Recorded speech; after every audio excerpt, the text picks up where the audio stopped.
Moments with Mark, Mark chapter 13, looking at Jesus' prophecy of two important events. The first prophetic event that he speaks of is the destruction of the Jewish temple, which did happen about 40 years after Jesus spoke about it. Actually, 10 years after the book of Mark was written. The Romans came in to Jerusalem with their leader Titus and destroyed Jerusalem and destroyed the Jewish temple. We also have in this passage Jesus' prophetic words concerning his second coming. He came as a humble babe in his first coming, but he will come again as king and judge in his second coming. And so we find this prophetic event talked about in Mark chapter 13. And of course, it is throughout the New Testament. We find it in Matthew 24. We find it in Thessalonians. We also find it in the book of Revelation. And we find it in the Old Testament as well. So we find here in chapter 13, Jesus' words, prophetic words of the destruction of Jerusalem's temple and also his second coming. Mark chapter 13, starting with verse 1. Jesus foretells the future, or speaks about the future. As Jesus was leaving the temple, we had just noticed that Jesus and his disciples were at the temple watching the people put in their offerings, and Jesus mentioned about this widow who had given her all. Even though it was meager, she gave it out of a heart of love and gratitude. They are taking off from the temple, walking away. As Jesus was leaving the temple that day, when one of his disciples said to Jesus, "Teacher, look at these magnificent buildings. Look at the impressive stones in the wall." One of these stones was 42 feet long and weighed up to 600 tons. So impressive, especially for that day. The architecture and the engineering that had to happen to bring these stones together was simply amazing. Jesus replied, "Yes, look at these great buildings, but they will be completely demolished. Not one stone will be left on top of another." And that came to fruition in 70 AD by the destruction of the temple. Chapter 12, verse 10. Jesus says, "Didn't you ever read this in the scriptures? The stone that the builders rejected has now become the cornerstone. This is the Lord's doing, and it is wonderful to see." There, Jesus is referring to an Old Testament passage out of Psalm 118, verse 22 and verse 23. And it's speaking about Jesus. The story goes that as they were building the temple, somebody brought a stone up to the builders, and it was rejected and cast aside. And when it finally came to the pinnacle point of putting on the cornerstone, they were saying, "Where is that cornerstone that we need to kind of finish this project?" And so it was looked for because they couldn't find it. And finally they found it. And it was the stone that they had rejected that was now needed as the pinnacle, as the cornerstone for the building. And so Jesus is referring to this event and this story. And now we find that these stones of the temple he is prophesying will be cast down, and they will be one stone not left on the other. Verse 3 of chapter 13. Later, Jesus sat on the Mount of Olives. And whenever a rabbi sat, it usually meant that he was going to be teaching. So Jesus sat on the Mount of Olives. The Mount of Olives is directly across the valley from the temple of Jerusalem. Not very far. It's walking distance. And in between the temple area and the Mount of Olives, there is a valley So later, Jesus sat on the Mount of Olives across the valley from the temple. Peter, James, and John and Andrew came to him privately and asked him, "Tell us, when will all this happen? What sign will show us that these things are about to be fulfilled?" So Jesus has left the temple. They've went through the valley across to the Mount of Olives, across Kidron Valley to the Mount of Olives. And there Jesus is sitting down and teaching them. And they asked Jesus these important questions. When is this going to happen? And what will be the sign that it's about to happen? Two important questions as his followers speak to him about these destructive events that will occur in the future. Jesus replied, "Don't let anyone mislead you, for many will come in my name claiming I am the Messiah. They will deceive many." So Jesus says in the future you can expect deception. You can expect people will lie about being the Messiah. There will be counterfeit messiahs. They will deceive many, and you will hear of wars and threats of wars. But Jesus says, don't panic when you see wars or threats or rumors of wars. Don't panic. Yes, these things must take place, but the end won't follow immediately. Verse 8, nation will go to war against nation and kingdom against kingdom. There is not going to be world peace until the Prince of Peace comes. So all the peace accords, all the treaties that have been signed, most of them have been broken. Peace will not come upon this world until the Prince of Peace returns. There will be earthquakes in many parts of the world as well as famines. But this is only the first of birth pains, with more to come. So Jesus uses this example of birth pains. And what happens? Birth pains start, but it doesn't mean the baby's coming right now. They will increase in intensity as time goes by, and they will increase in frequency as time goes by. And then eventually the baby will come. So Jesus is saying that there are going to be problems, there are going to be trials, there's going to be tribulations, there's going to be tough times ahead. But that doesn't mean right away that I'm coming back. They will increase in intensity and they will increase in frequency. And certainly in these chaotic and divisive times that we live, we have seen this happen. Verse 9. When these things begin to happen, watch out or be on your guard. You will be handed over to local councils and beaten in synagogues. You will stand trial before governors and kings because you are my followers. But this will be your opportunity to tell them about me. Problems and tough times are opportunities to be a witness for Jesus.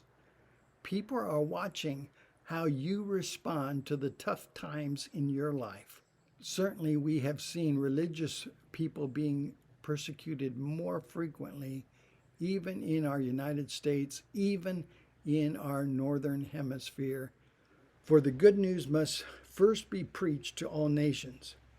But when you are arrested and stand trial, Jesus says, don't worry in advance about what to say.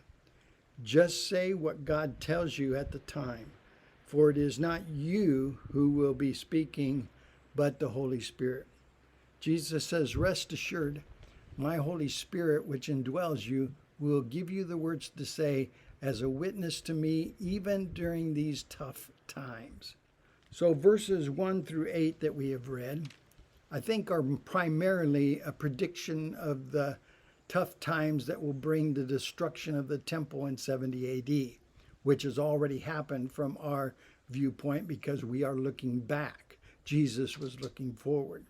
I think in verses 9 through 23, Jesus is saying that tough times are going to come for people who follow Jesus. And certainly we have seen that in our day. The chaotic and divisive culture that we live in, sometimes moral values and religious life of holiness is not honored at all, is not respected at all. And in verses 9 through 23, we see Jesus saying, persecution is going to come. Trials are going to come. Suffering is going to come for those who believe in me. But be patient in the times of suffering. Endure for Christ's sake and be a good witness in the midst of the tough times. Somebody said, tough times never last, but tough people do. Let's go to verse 12. A brother will betray his brother to death. A father will betray his own child. And children will rebel against their parents and cause them to be killed. So we are to be steadfast even in troubling times. Remain patient and endure. Verse 13. And everyone will hate you because you are my followers. So be patient, endure suffering. But the one who endures, the one who is patient, the one who outlasts the tough times, who endures to the end, will be saved. So persevere, remain steadfast, keep the faith. Don't throw your hands up in disgust or in resignation to the world's ways, but stand firm for Jesus in the midst of suffering and trials and persecution. Verse 14. The day is coming when you will see the sacrilegious object that causes desecration standing where he should not be. This, in some versions, is called the abomination of desolation. And so it is when Titus invaded Jerusalem, he desecrated the temple area. And that could be referring to that moment, or it could be prophetic of a moment in the future when the Antichrist will desecrate the next temple. Or this could be a double prophetic word for what happened in 70 AD and what is going to happen before Jesus comes again. Then notice what the writer adds. Reader, pay attention. This abomination of desolation, this sacrilegious object of desecration, some people feel like it happened around 66 AD, 67 AD, when people were mocking the Jewish religion and they made a clown the high priest. And it was a desecration of the temple, and it was a mockery of the Jewish religion. So verse 14, the day is coming when you will see the sacrilegious object that causes desecration standing where he should not be. Reader, pay attention. Then those in Judea must flee to the hills. A person out on the deck of a roof must not go down into the house to pack. A person out in the field must not return even to get a coat. How terrible it will be for pregnant women and for nursing mothers in those days. And pray that your flight, when you have to flee, pray that your flight will not be in winter. For there will be greater anguish in those days than at any other time since God created the world, and it will never be so great again. In fact, unless the Lord shortens the time of calamity, the time of trial, not a single person will survive. But for the sake of his chosen ones, he has shortened those days. Verse 21. Then if anyone tells you, look, here is the Messiah, or there he is, don't believe it. In the last days, there will be counterfeit Christians, counterfeit messiahs, and an antichrist. Verse 22. For false messiahs and false prophets will rise up and perform signs and wonders so as to deceive, if possible, even God's chosen ones. Then he says in verse 23, watch out, Be on the guard. Be alert. I have warned you about this. About what? About these things. Things leading up to the destruction of the temple. And watch out. I have warned you about these things ahead of time. So be on your guard. So verses 1 through 8 in this chapter, I think, basically deal with the destruction of the temple in 70 AD. Then you get down to verse 9 and about to verse 23. It's really Jesus warning us that rough times are ahead and that we should always be looking for Jesus and putting our hope in him, not in the systems or the kingdoms of this world. And so verses 9 through 23, Jesus is basically saying suffering is a part of the Christian's journey, and you're going to have to be patient. You're going to have to endure rough times. And in these rough times, be a witness for me. And now as we go from verse 24 on through verse 37, I think they primarily deal with Jesus' second coming. The interesting thing about this chapter is there seems to be some overlap and some double prophetic utterances, meaning that some of what Jesus says took place before 70 AD in the sense of suffering for the Jewish people and for Christians, but also continues to happen throughout this church age and will happen in intensity and frequency even up to the coming of Jesus. And so we have here some different things that are going on in these prophetic words of Jesus in chapter 13. Verse 24, at that time, after the anguish of those days, the sun will be darkened, the moon will give no light, the stars will fall from the sky, and the powers in the heavens will be shaken. At that time, after the anguish of those days, the sun will be darkened, the moon will give no light, the stars will fall from the sky, and the powers in the heavens will be shaken. I think this is talking about the return of Jesus, and he is returning in triumph, victoriously.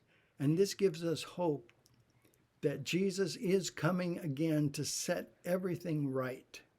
Verse 26. Then everyone will see the Son of Man coming on clouds with great power and glory, and he will send out his angels to gather his chosen ones from all over the world, from the farthest ends of the earth and heaven. Verse 28. Now, learn a lesson from the fig tree. Now, the fig tree is often a symbol of the people of Israel, the Jewish nation. So he says, learn a lesson of the fig tree.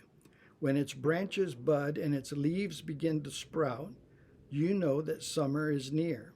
In the same way, when you see all these things, all this stuff that Jesus has already predicted, when you see these things taking place, verses 5 through 23, then you can know that his return is very near, right at the door.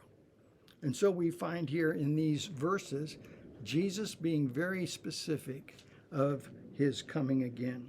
Verse 30, I tell you the truth, this generation will not pass from the scene before all these things take place.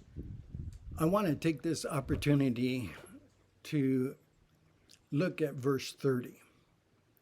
In verse 30, we see these words about this generation not passing away. And so let's look at this. First of all, the word generation in the verse, this generation will certainly not pass away, verse 30. What does it mean? This generation will not pass away till these things take place. Is he talking about the destruction of the temple? Could be. That generation would still be alive to see the destruction of the temple. That's true. About 40 years later, most of these people that are listening to Jesus would have been still alive. Or this generation, meaning the Jewish people as a whole, that they would still be alive when his second coming takes place. Could possibly mean that. It could mean that the Jewish people would still be around when his second coming appears. That could mean that. Some people say it can only mean this nation or people, the Jewish nation, will not pass away. And that's certainly reasonable to think that. Now, there's another view that says it means that this generation of people who are alive now while I'm speaking would not pass away. Well, if it's talking about Jesus' second coming, that would be untenable. Nobody's alive now who was living in Jesus' day that heard him speak these words. So this generation of people who are alive now while I'm speaking will see the second coming. That doesn't seem reasonable. And some people say, well, the same generation which is alive when these things begin will see them accomplished. And depending on what we're talking about, are we talking about the destruction of the temple, or are we talking about the second coming of Christ? Well, in this passage, I tend to believe that this generation of Jewish people will not pass away until they see the destruction of Jerusalem, meaning that most people that were alive when Jesus prophesied the destruction of the temple were around when the destruction of the temple happened. Whatever it means that Jesus' predictions came true with the destruction of the temple, and as certainly as that came true, the predictions of his second coming will become true. Mark 13, verse 31 is a key verse in this passage of Jesus foretelling things that are about to happen with the destruction of the temple as well as with his second coming. Verse 31, heaven and earth will disappear, but my words will never disappear. The surety of Jesus' words and his prophecy. So in the next verses here, we find that Jesus is warning us about the second coming, warning us to keep awake, be alert, be watchful. We don't know when Jesus will come back. What year, what date, what month, we don't know that. And it would be wrong for us to speculate. All we know is that he's coming back and that we need to be ready for him when he does. Let's pick it up at verse 32.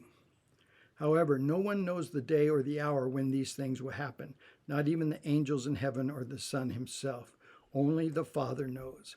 And since you don't know when that time will come, be on guard, be alert, stay alert, watch and pray. We must be about our Father's business until he comes again. We are not called to calculating, speculating about when Jesus will come back as far as dates and seasons.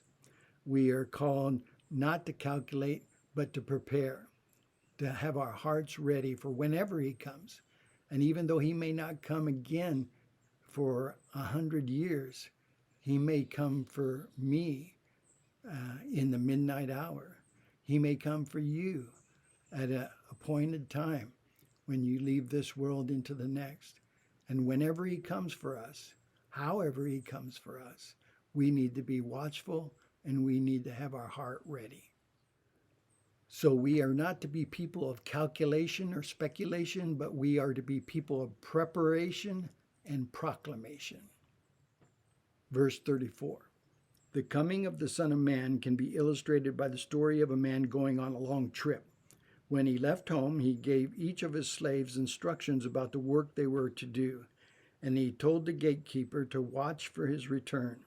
That's our same principle and command from Jesus in this chapter. Watch for his return. Be ready. Verse 35. You too must keep watch. Notice verse 33. And since you don't know when the time will come, be on guard and stay alert. So verse 33 and verse 35, both are the principle that Jesus wants us to take away from this passage, is that we must have our hearts ready and we must keep a hopeful watch for the return of Jesus. Verse 35. You too must keep watch, for you don't know when the master of the household will return, in the evening, at midnight, before dawn, or at daybreak. Don't let him find you sleeping when he arrives without warning. I say to you what I say to everyone: watch for him. Be alert. Be ready. And so I hope as we have pondered these verses, spent these moments in Mark chapter 13, that you'll take away that this is prophecy for the destruction of the Jerusalem temple, verses 1 through 8, that the main principle of verses 9 through 23 is that tough times come for God's people, and we must be prepared to be a witness for him even through tough times. We must be patient and endure the tough times as a witness to him. And then the final verses of this chapter, the main point that we take away is that we don't know the day, we don't know the hour, but we must be watchful, we must be hopeful. Jesus has promised that he's coming again, and we must be ready. God bless you. I hope you take these words to heart. Feel free to like this video. Feel free to share this video with those that you think it might be helpful for. And also feel free to subscribe if you have not done so already. This is Jay Davis, and I just want to say thank you for taking time to watch these videos, Moments with Mark.